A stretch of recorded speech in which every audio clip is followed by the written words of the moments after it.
to put a person off the road is a very significant penalty. Like, it's huge. And if you listen to what judges say, if they convict a person, they know what's going to come next. They know you're off the road, and you will be if you get convicted. They know it's going to have an impact on your job, on your marriage, on your mortgage, all that stuff. It's huge. It's really big. So if you're going to impose that kind of a steep penalty, you have to be sure, beyond a reasonable doubt, that every step in the process, and there are many steps, was done properly before you impose that very hefty penalty on someone.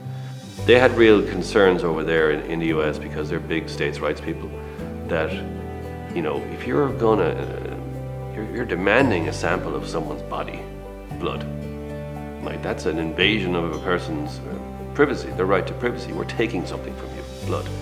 You know, how do we square that with the Constitution? That we're taking something from you, and if you don't give it to us, you're going to be off the road. Like, you're being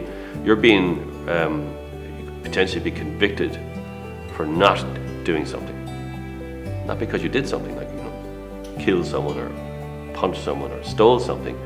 You're going to be convicted for not doing something, not giving us blood.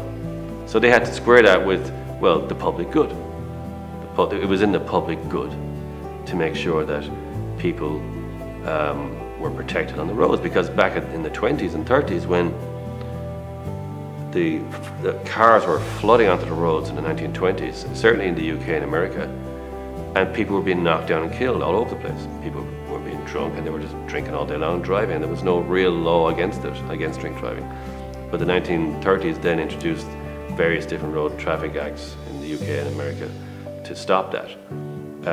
But the penalties then became severe, and if you're going to impose it, you got to be sure. So over the years, various steps were put in place, various cases were brought to court, and decisions were made to say, well, this has to be done, that has to be done, this wasn't done, so therefore we're acquitting that person, whatever it is. But you know, that's why it's such a serious decision to put someone off the road, and they had to be sure before they do that.